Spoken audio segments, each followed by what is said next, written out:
मित्रांनो, स्वागत आहे तुमचं परत एकदा स्पर्धाकार अकॅडमी मध्ये। मी डॉक्टर विपुल। आज तुम्हाला मी ब्लड बद्दल माहिती देणार आहे, रक्ताबद्दल माहिती देणार आहे। तुम्ही हा व्हिडिओ शेवटपर्यंत नक्की बघा, तुम्हाला हा खूप फायद्याचा ठरणार आहे। ठीक आहे, तर तुम्हाला महत्त्वाचं म्हणजे रक्तपेशी याची ओळख ह्या व्हिडिओमध्ये होऊन जाईल। तर महत्त्वाचं म्हणजे रक्त घटक कोणते असतात, तर त्याच्यामध्ये दोन रक्त घटक असतात। एक लक्षात ठेवायचं, त्याच्यामध्ये एक रक्तद्रव आहे, दुसरा आहे रक्तपेशी। जर तुम्ही ब्लड असं जर पहिल्यांदा लिहिलं इकडे, तर पहिला येतो तो रक्तद्रव आणि दुसरा येतो तो रक्तपेशी। त्याच्या नावातच आहे रक्तद्रव। द्रव म्हणजे प्लाझ्मा, पेशी म्हणजे सेल्स। रक्तद्रव म्हणजे येतो तर द्रव म्हणजे प्लाझ्मा आणि दुसरा येतो रक्तपेशी। रक्तपेशी म्हणजे ब्लड सेल्स। त्याच्यामध्ये मग तुमच्या आरबीसी असतील, डब्ल्यूबीसी असतील, प्लेटलेट्स असतील। मी पुढे सगळं तुम्हाला एक्सप्लेन करणारच आहे। तुम्हाला आकृती दिसत आहे समोर, ती सगळी तुम्हाला एक्सप्लेन करणार आहे। तुम्ही व्यवस्थित बघा। याच्यामध्ये रक्तद्रव जो सांगितलेला आहे, तर त्याच्या रक्ताच्या घटकामध्ये तुम्ही जर तुमचा कंटेनर घेतला ब्लडचा, तर त्याच्यामध्ये तुम्हाला 55% हे प्लाझ्मा म्हणजे रक्तद्रव सापडतो, लक्षात घ्या। आणि उरलेले जे 45% त्याच्यामध्ये रक्तपेशी असतात। असं एक 100% प्रमाण तुम्ही लक्षात घेऊ शकता। त्या 55% म्हणजे प्लाझ्मा मध्ये काय असतं, तर महत्वाचं म्हणजे 92 ते 93% पाणी असतं त्याच्यामध्ये। उरलेल्या 7% त्याच्यामध्ये खनिजे असतात, बाकीचे प्रथिने असतात आणि पोषक घटक असतात। हे लक्षात ठेवायचं। प्लाझ्मा हा रक्तद्रव एक पार्ट आहे। त्याला एक पिवळसर रंग असतो किंवा रंग हलकासा फिकट रंगाचा एक द्रव पदार्थ असतो, त्याला रक्तद्रव म्हणजे प्लाझ्मा असं म्हणतात। आणि त्याच्या व्यतिरिक्त उरलेल्या ज्या गोष्टी असतात त्याच्यामध्ये रक्तपेशी येतात। त्याच्यामध्ये मित्रांनो लक्ष घ्या, त्याच्यामध्ये आपण आता रक्तपेशी बघणार आहोत। रक्तपेशींचे घटक कोणते असतात, त्याला काय म्हणतात, त्याची नावं काय आहेत, हे आपण बघणार आहोत। जरा लक्ष द्या। लाल रक्तपेशींना इरिथ्रोसाइट्स म्हणतात, पांढऱ्या रक्तपेशींना ल्युकोसाइट्स म्हणतात आणि प्लेटलेट्सला थ्रोम्बोसाइट्स म्हणतात। सोपं आहे, खूप सोपं आहे। याच्यामध्ये इरिथ्रोसाइट जर तुम्ही बघायला घेतलं, तर ऑक्सिजन आणि कार्बन डायऑक्साईडची वाहतूक करतात। कशाची करतात, तर ऑक्सिजन आणि कार्बन डायऑक्साईडची वाहतूक करतात। त्याच्यामध्ये हिमोग्लोबिन जो आहे, आपल्या शरीरामध्ये हिमोग्लोबिन असतो ना, त्याच्यामुळे त्याला लाल रंग प्राप्त झालेला असतो। कशाला, तर लाल रक्तपेशीला झालेला असतो। तर त्याच्यामुळे ऑक्सिजन वाहून नेण्याची कॅपॅसिटी ह्या आरबीसी मध्ये जास्त असते। त्याच्यामुळे लाल रक्तपेशींची संख्या सुद्धा आपल्या शरीरामध्ये जास्त असते, हे विसरायचं नाही। त्याच्यामध्ये संख्या जी सांगितलेली आहे ती 5 ते 5.5 दशलक्ष प्रति MM³ अशी त्याची संख्या शरीरामध्ये असते। त्याच्यामध्ये सगळ्यात जास्त ह्याच पेशी आपल्याला आढळून येतात। आपल्या ज्या शरीरातल्या रक्तपेशींचे घटक आहेत त्या आरबीसींचं प्रमाण हे सगळ्यात जास्त असतं। त्याच्यामध्ये त्याची रचना एक लक्षात ठेवण्यासारखी असते। त्याची द्विवक्र आणि केंद्रविरहित अशी त्याची रचना असते। कशी असते, अंतर्वक्र आणि केंद्रविरहित, म्हणजे त्याच्यामध्ये न्यूक्लियस नसतो, हे लक्षात ठेवा तुम्ही। त्याच्यामध्ये केंद्रक नसते आणि हिमोग्लोबिनसाठी अधिक जागा ह्याच्यामध्ये असते। त्याच्यामुळे आरबीसी हे लक्षात ठेवा तुम्ही। त्याचं आयुष्यमान सुद्धा लक्षात ठेवा तुम्ही, 120 दिवसांचं त्याचं आयुष्यमान असतं। 120 दिवसाचा लाईफ स्पॅन असतो, कारण तेवढ्या प्रमाणात पण असतात आणि त्याचा उपयोग पण त्या पद्धतीने असतो। त्याच्यामुळे त्याचा लाईफ स्पॅन हा 120 दिवस असतो। याच्यावर तुम्हाला प्रश्न येऊ शकतो, तो तुम्ही लक्षात ठेवा। त्याच्यानंतर आपण पांढऱ्या रक्तपेशीकडे वळतोय। पांढऱ्या रक्तपेशींमध्ये आपल्याला ल्युकोसाइट्स त्याला इंग्लिशमध्ये म्हणतात। तुम्हाला इंग्लिशमध्ये पण एखादा शब्द येऊ शकतो, त्याच्यामुळे विसरू नका। त्याच्यामध्ये संक्रमणाशी लढा देतात। कशाशी, म्हणजे हे आपल्या सैन्य आहे।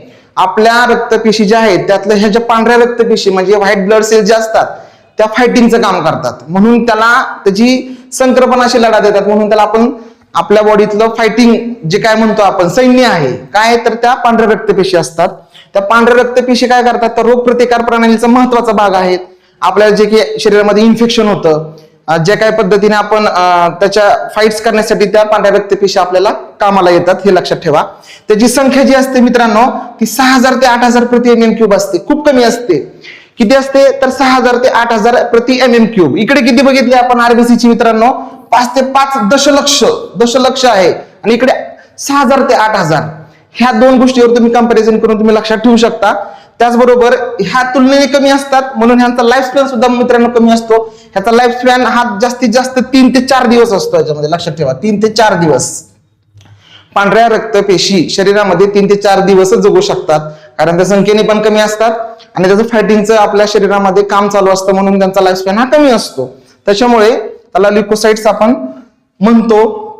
त्याचे काही प्रकार पडतात, मुख्य 2 प्रकार पडतात मित्रांनो त्याच्यामध्ये ग्रॅन्युलोसाइट्स आहेत आणि अग्रॅन्युलोसाइट्स आहेत। ह्याच्यामध्ये काय होतं, हे वर्गीकरण कशावरून केलेलं आहे की त्याच्यामध्ये कोणत्या सबटाइप्स आहेत। त्याच्यामध्ये बरेच सबटाइप्स आहेत, मी तुमच्या पुढच्या व्हिडिओमध्ये ते तुम्हाला एक्सप्लेन करणारच आहे। त्याच्यासाठी पुढचा व्हिडिओ पण तुम्हाला बघायचा आहे हा व्हिडिओ पण तुम्हाला अजून एक मुद्दा राहिलाय, तोही आपल्याला पूर्ण करायचा आहे.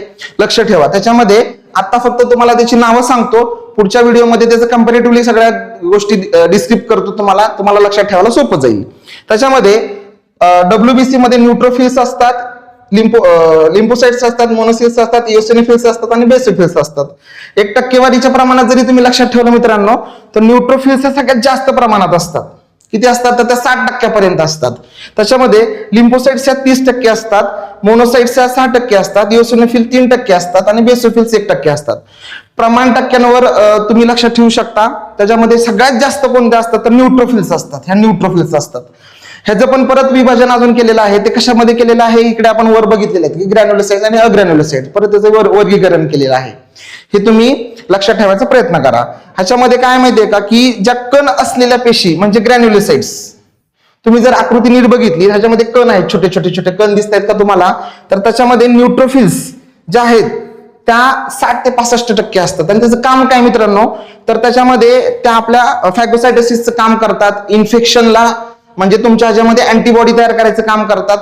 तुमच्या शरीरामध्ये एखादं जर इन्फेक्शन झालं तर पहिलं फायटिंगला जे हे पांढऱ्या रक्तपेशी येत नाही, याच्यातलं जे सैन्य असतं ते पहिलं हे असतं, हे फायटिंग करायला पुढे शरीरात येतं. आणि हे तुमचं झालेलं शरीरातलं जे काही संक्रमण आहे, जे काही तुमचे आजार तुम्हाला इन्फेक्शन झालेलं आहे, तर ह्या पहिल्यांदा फायटिंग करायला पुढे येतात. त्यातल्या त्यात जे तुम्हाला बॅक्टेरियल इन्फेक्शन झालेलं असतं तर त्याच्यामध्ये ह्याचा रोल महत्वाचा असतो, एक लक्षात ठेवा. त्या असतात कुठल्या पेशी असतात? तर पांढऱ्या रक्तपेशीतल्या न्यूट्रोफिल्स असतात मित्रांनो. कुठल्या असतात? तर न्यूट्रोफिल्स. त्या कशा आहेत? तर त्या कण असलेल्या पेशी आहेत. कण असलेल्या, त्याला कण आहेत म्हणजे त्याला ग्रॅन्युलोसाइट्स असं म्हणलेलं आहे. त्याचबरोबर अजून आहेत तर इओसिनोफिल्स आहेत आणि बेसोफिल्स आहेत. तर इओसिनोफिल्स जे असतात ते 2% असतात.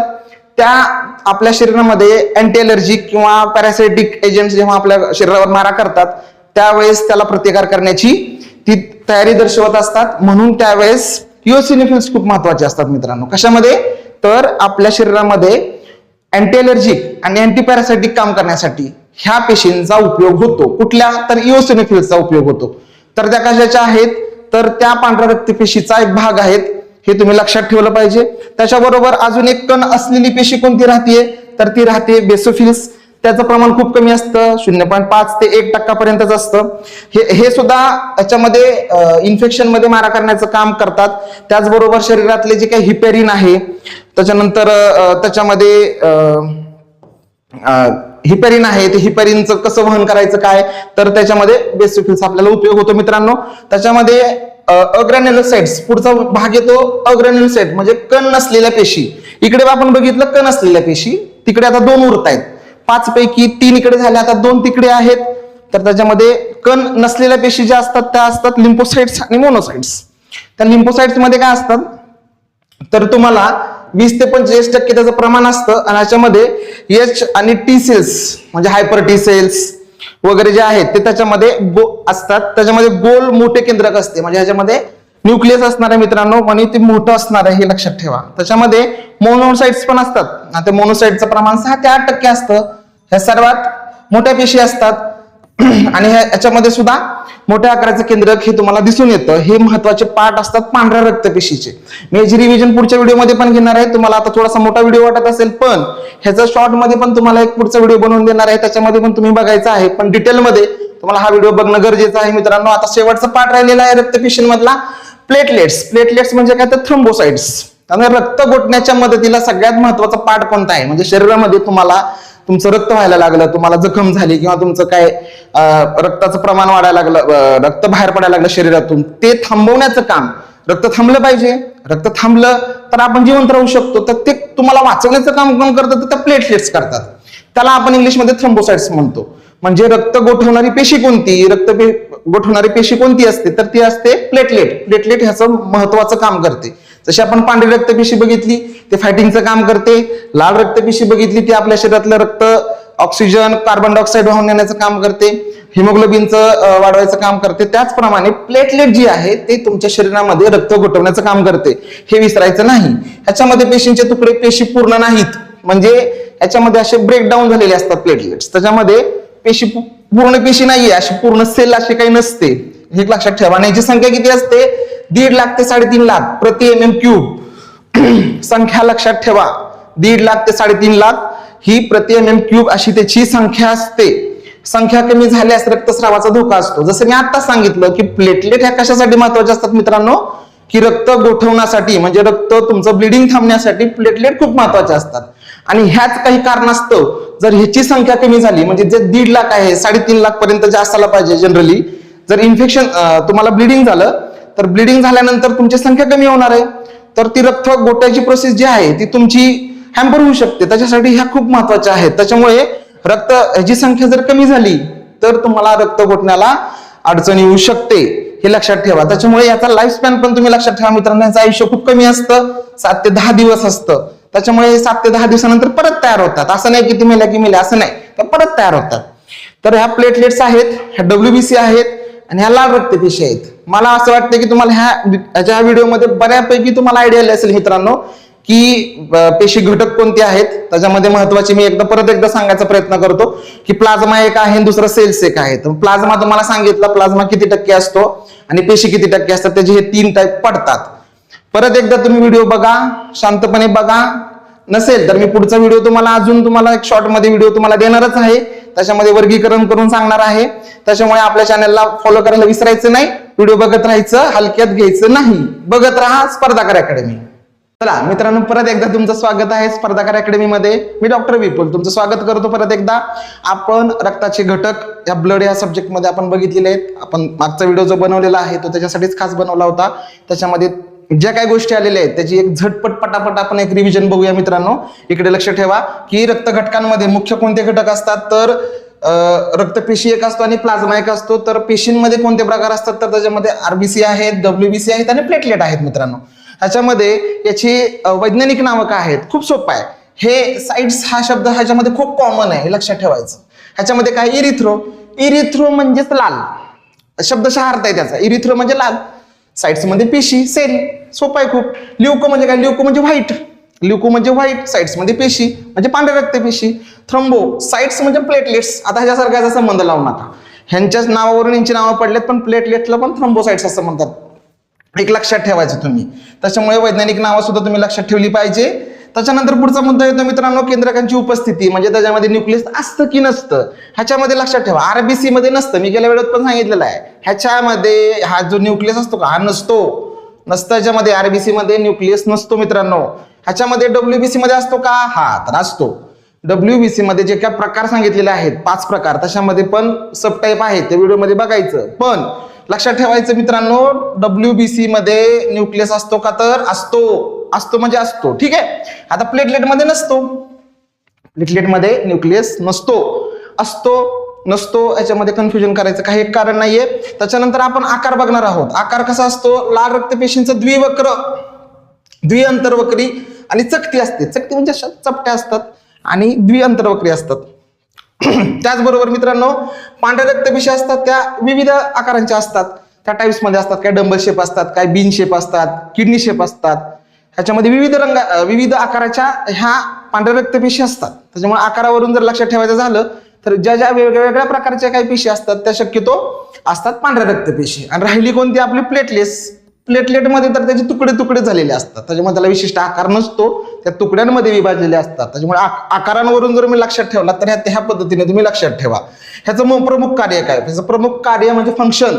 RBC मध्ये जर लाल रक्तपेशी असतील तर ते ऑक्सिजन आणि कार्बन डायऑक्साईड वाहून नेण्याचं काम करतात, त्याच्यामध्ये लाल रक्तपेशी काम करतात. त्याच्यानंतर WBC जे आहेत त्या रोग प्रतिकार म्हणजे आपलं सैन्य, फायटिंगचं काम करणारे, काय तर रोग प्रतिकार संरक्षण करणारं काम करतात. आणि प्लेटलेट काय करतात, तर आपलं रक्त गोठवतात मित्रांनो.